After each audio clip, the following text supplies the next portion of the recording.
మీ car EMI కట్టలేకపోతున్నారా? మీ car EMI మేము కడతాం. ఈ నెంబర్కి కాల్ చేయండి. నమస్తే, వెల్కమ్ టు సుమన్ టీవీ. నేను విష్ణు. ప్రస్తుతం మనతో పాటు పైసల ముచ్చట్లు మనీ మంత్రదండం పుస్తక రచయిత, certified financial planner Ram Prasad గారు ఉన్నారు. వారితో మాట్లాడదాం. సార్, రామ్ ప్రసాద్ గారు నమస్తే. సార్ నమస్తే విష్ణు గారు. మరి 2025కు సంబంధించి మీకు ఎటువంటి ఫైనాన్షియల్ రెజల్యూషన్స్ ఉన్నాయంటారు? మీరు ఎటువంటి రెజల్యూషన్స్ పెట్టుకున్నారు? అదేవిధంగా మన సుమన్ టీవీ ప్రేక్షకులకి కూడా మరి ఈ 2025 నూతన సంవత్సరం నుంచి ఎటువంటి మనీ టిప్స్, ఇన్వెస్ట్మెంట్స్ కి సంబంధించి లేదంటే సేవింగ్స్ కి సంబంధించి ఎటువంటి ఆర్థిక లక్ష్యాలను మీరు చెప్దాం అనుకుంటున్నారు? ఇయర్ కొత్తది కానీ కొత్తగా చెప్పడానికి ఏముండదు సార్. పాతవే అవే బేసిక్స్ స్టిక్ ఆన్ అయ్యండి కనుక చేసుకుంటే బాగుంటుంది. న్యూ ఇయర్లో ఫస్ట్ చేయాల్సిన పనులు ఏంటంటే review your insurance and investments. మనం ఎప్పుడన్నట్టుగా హెల్త్ ఇన్సూరెన్స్ సరిపడా ఉందా లేకపోతే పెంచుకోండి, టర్మ్ ఇన్సూరెన్స్ సరిపడా ఉందా, బాధ్యతలు పెరిగాయా, కొత్తగా లోన్స్ ఏమైనా తీసుకుంటే వాటికి కూడా ప్రొటెక్షన్ ఉండే విధంగా టర్మ్ ఇన్సూరెన్స్ పెంచుకోండి. Then review your SIP amount, because మంత్రదండం ఎస్ఐపిని. ఎవరేం చెప్పినా నిజానికి ఒక పవర్ఫుల్ ఇన్వెస్ట్మెంట్ ఆప్షన్ ఉంది అంటే అది ఎస్ఐపిని. సిస్టమాటిక్ ఇన్వెస్ట్మెంట్ ప్లాన్, క్రమానుగతంగా పెట్టుబడి పెట్టుకుంటా పోవడం, మంత్లీ పెట్టుబడి పెట్టుకుంటాం. దాన్ని అవకాశం ఉన్నంత వరకు మేరకు పెంచాలి. That's the power.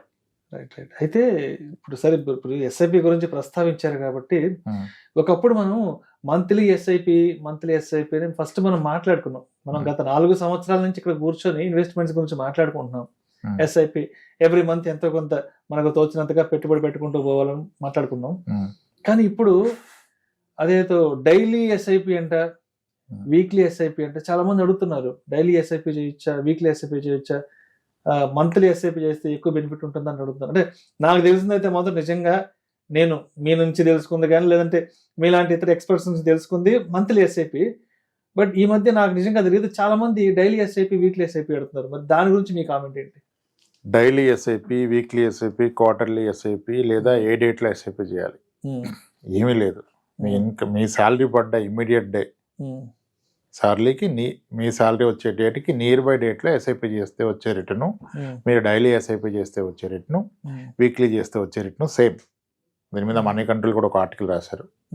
మంత్లో ఏ డేట్లో చేస్తే ఎస్ఐపీలు ఎంత డిఫరెన్స్ వచ్చిందంటే గత 20 ఏళ్ళుగా మంత్లో ఉన్న అన్ని డేట్స్లో చేసిన ఎస్ఐపీస్ని కంపేర్ చేస్తే కూడా పెద్దగా డిఫరెన్స్ ఏం లేదు.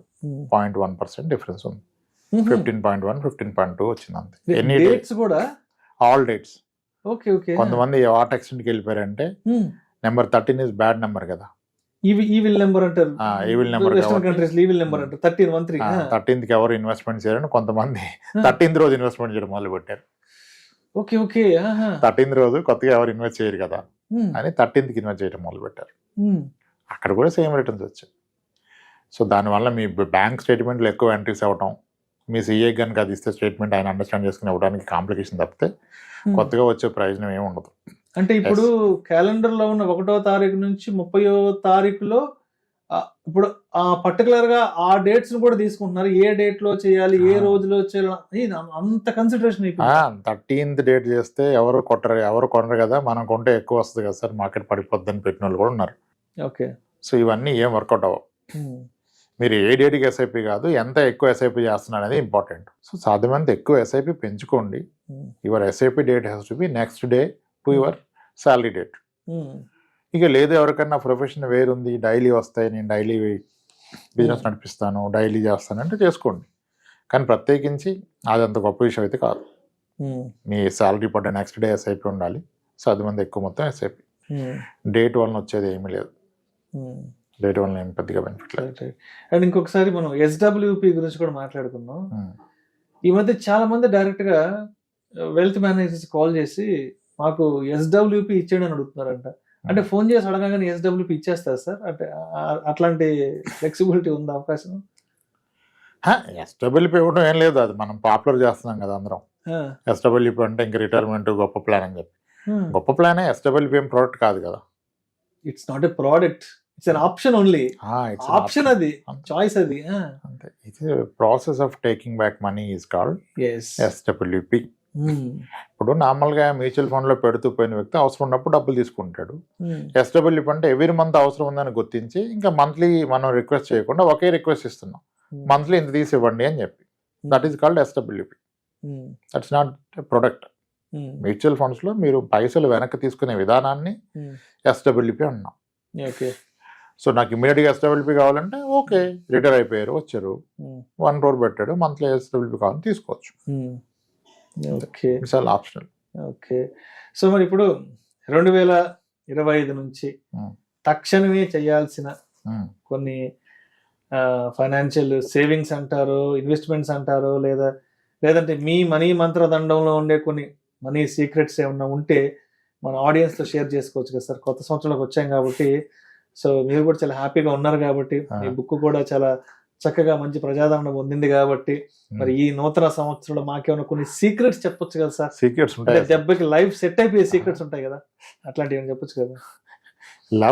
లైఫ్ సెట్ అయిపోవాలని అనుకున్నారు అనుకోండి, ఫట్ అయిపోతుంది. లైఫ్ ఫట్ అంటే ఇప్పుడు క్విక్ మనీ అనే థాట్ రావడం తప్పు. క్విక్ మనీ అంటే పేషెన్స్ ఉండట్లేదు. అమ్మో 5 ఏళ్ళ తర్వాత రిటర్న్స్ వస్తాయా, 10 ఏళ్ళ తర్వాత రిటర్న్స్ వస్తాయా, ఆహా ఇవాళ ఇన్వెస్ట్మెంట్ పెట్టి ఓ 1 నెల రోజుల్లోనో ఓ 2 నెలలకో 3 నెలలకో ఓ పెద్ద అమౌంట్ వచ్చేస్తే దానికైతే హ్యాపీ. సార్ మనం గతంలో కూడా ఒకటి 1 కోటి రూపాయలు వీడియో చేసాం. మీకు స్లోగా 1 కోటి రూపాయలు కూడబెట్టాలంటే 10 ఏళ్ళు పట్టింది అనుకోండి, ఫాస్ట్గా కూడబెట్టాలంటే 20 ఏళ్ళు పడుతుంది. ఎందుకు? ఓకే, ఫాస్ట్గా 1 కోటి రూపాయలు కావాలని ట్రై చేశారు అనుకోండి, 10 years పట్టే దగ్గర 20 years పడుతుంది. ఎందుకంటే ఫాస్ట్గా అన్నప్పుడు ముందు 1 కోటి రూపాయలు పోతాయి, మీకు మళ్ళీ మొదటికి వచ్చి మొదలెట్టాలి కదా. ఓకే, క్విక్గా మనీ అవ్వదు. క్విక్గా మనీ అవ్వదు. మీరు మీ అవసరాలను గుర్తించుకొని దానికి ఏ ఇన్స్ట్రుమెంట్ రైట్ అని దాంట్లో పెట్టాలి. కానీ డబుల్ అవడానికి దేంట్లో పెట్టాలి, క్విక్గా పెరగడానికి దేంట్లో పెట్టాలి అంటే దెన్ మిస్లీడ్ అయిపోతారు. అంటే అంత పేషెన్స్ ఉండట్లేదు సార్. అది ఎందుకో కానీ త్వరగా వచ్చేసేయాలి, త్వరగా రావాలి, లైఫ్ ఎంజాయ్ చేయాలి, లావిష్ గా బ్రతకాలి, కాస్ట్లీ గ్యాడ్జెట్స్ చేతిలో ఉండాలి, ఊర్లో జనాలకి మనం హైదరాబాద్ లో రిచ్ గా బతుకుతున్నాం ఒక స్టేటస్ సింబల్ ఇవన్నీ చూపించాలంటే అంత టైం వరకు వెయిట్ చేయడం కష్టం. అట్లా అవ్వదు అసలు. మనీ ఎప్పుడు కూడా క్విక్గా వేయడం అనేది జరగదు. క్విక్గా వచ్చిన మనీ క్విక్గా వెళ్ళిపోతాయి. It takes its own course of time. అంతే. క్విక్ మనీ అనేదానికి అసలు మనం చెప్పలేం. మనం దాంట్లో ఎక్స్పర్ట్స్ కాదు, మనం కాదు దాంట్లో ఎక్స్పర్ట్. ఎవరు ఉంటే కావచ్చు, మనకు తెలిసైతే కాదు, అయ్యేది ఉంటే చేసుకోమని చెప్పడం. మనది ఏదైనా ఉందంటే అది క్రమానుగతంగా పెరిగిపోవడమే, దీర్ఘకాలికంగా వెళ్ళడమే కానీ సింగిల్ నైట్ లోనో 6 months 1 year డబ్బులు వచ్చేసే పడితే జనాలకి ఇన్ని బాధలు ఎందుకు, ఇన్ని కష్టాలు ఎందుకు? You can predict. ఈవెన్ మార్కెట్ని కూడా వీ కాన్ ప్రెడిక్ట్ కదా. మార్కెట్ ఎన్నో పారామీటర్స్ ఆధారపడి ఉంటుంది. ఇప్పుడు మా అంటే జ్యోతిష్యం చెప్తే ఇక్కడ సునామీ వస్తుంది, ఇక్కడ ఈ పలానా కంట్రీ ప్రైమ్ మినిస్టర్కి ఎలా అవుద్దని చెప్తారు. అది అయితే కూడా మార్కెట్ దానికి ఎలా రియాక్ట్ అవుతుందో మాకు తెలియదు. మీరు మేబీ ఇన్సిడెంట్స్ ని ఎక్స్పెక్ట్ చేయొచ్చు, ఇన్సిడెంట్ జరగవచ్చు, ఇది జరగవచ్చు అని. అది జరిగితే కూడా మార్కెట్ ఎలా రియాక్ట్ అయితే తెలియదు. నెల క్రితం మీరు అదాని ఏదో ఎపిసోడ్ మాట్లాడారా, ఇప్పుడు ఏమైనా మాట్లాడుతున్నారా? దాని రిజల్ట్ ఏమైనా తెలుసా? తెలుసుకోవాల్సిన అవసరం కూడా లేదు. అవి వచ్చినప్పుడు హైప్ చేస్తున్నాం. ఎన్నో జరుగుతాయి కదా, ఎవ్రీ 2 months ఏదో ఒకటి వస్తుంది. మీరు ఎన్ని చూస్తున్నారు, మీరు ఎన్ని టాపిక్స్ మీద చేస్తున్నారు, ఇక్కడ కూర్చొని వాటి గురించి మాట్లాడమే. ఏది వస్తే దాన్ని 2 days మాట్లాడతాం, తర్వాత దాన్ని ఏం పడుచుకోం. అంటే దేని ఇంపాక్ట్ లేదు. మార్కెట్ని ఎవరం ప్రెడిక్ట్ చేయలేము. సో కాబట్టి లాంగ్ టర్మ్ మార్కెట్లోకి వస్తే ప్రాబ్లం లేదు. ఇన్వెస్ట్మెంట్ ఇన్ ఈక్విటీకి వస్తే if you're for a long term there is no problem. Short term there is a problem. అంటే మీరు ఈక్విటీ మ్యూచువల్ ఫండ్ ద్వారా ఇన్వెస్ట్ చేసినప్పుడు ఫస్ట్ ఇయర్లో 30% ఎక్కువ ప్రాఫిట్ రావచ్చు, 30% లాస్ రావచ్చు. ఫస్ట్ ఇయర్ ఇన్వెస్ట్ చేసినప్పుడు be it through SIP or lump sum 30% profit రావచ్చు, 30% నెగిటివ్ కూడా రావచ్చు. మీరు 3 years ఉన్నప్పుడు లాస్ట్ 10% రావచ్చు, ప్రాఫిట్ అప్పటికి కూడా ఇయర్లీ 20% రావచ్చు. కానీ మీరు 5 years 10 years ఉన్నప్పుడు మార్కెట్ స్టెబిలైజ్ అయిపోద్ది, మీకు 12 to 14, 15 కంటే రావు. 12% పట్టుకోండి. ఆ 12 ఈజ్ రైట్ ఎక్స్పెక్టేషన్తో మీరు వస్తే ఎస్ మీరు 1 crore బిల్ చేస్తారు. అలా కాదు నాకు ఎప్పుడు 40-50 రావాలి, సెక్టరల్ ఫండ్స్ లాగా 100% రావాలి, నేను లాగను, నాకు ఫండ్ చెప్పండి సెక్టరల్ ఫండ్ ఏ సెక్టర్ చేస్తా అంటే రాదు. ఈ 12-15 కూడా రాదు. రైట్. సో అయితే ఇప్పుడు రాంప్రసాద్ గారు ఇప్పుడు డైలీ చాలా మంది క్లయింట్స్తో మాట్లాడుతూ ఉన్నారు. రీసెంట్గా బుక్ ఒకటి రాశారు, ఆ బుక్ ద్వారా చాలా మందికి రీచ్ అయ్యారు కదా. సో గత 15-20 రోజుల్లో మీరు కొత్తగా ఎక్స్పీరియన్స్ అయిన అంశాలు ఏంటి? పుస్తకం తర్వాత పుస్తకం రాసిన తర్వాత రాంప్రసాద్ గారు ఏంటి, పుస్తకం రాయడానికి ముందు రాంప్రసాద్ గారు ఏంటి, ఈ 15 days లో ఐ మీన్ మీరు కొత్తగా అనుభూతి చెందిన అంశాలు ఏమున్నాయి క్లయింట్స్ వైపు నుంచి? ఏముంది సార్, ఎక్కువ మంది ఛానల్స్ రమ్మన్నారు, ఎక్కువ ఛానల్స్ అంటే ఎప్పటి నుంచో అప్రోచ్ అయినారు. ఇప్పుడు మనం కూడా బుక్ ప్రమోషన్లో భాగంగా కొంతమందికి వెళ్ళాం, చాలా వెళ్ళాం ఛానల్స్కి, వాటికి చాలా అంటే మనకు కుదిరినట్టుకి. Last week my village show వాళ్ళు వచ్చారు, వాళ్ళతో కూడా ఒక పాడ్కాస్ట్ చేసాం. అక్కడికి వెళ్ళి మై విలేజ్ షో శ్రీకాంత్ గారు అప్రోచ్ అయ్యారు. అంతే, కొద్దిగా మార్పులేం కానీ టైం ఇంకా బిజీ అయిపోయాం, టైం బిజీ అయ్యారు. షెడ్యూల్ కాల్స్తో పాటు ఇంక ఇవి ఎక్కువ స్ట్రెస్ ట్రైన్ అవుతున్నాం. Thank you sir, thank you so much Ramprasad గారు. రైట్ అండి.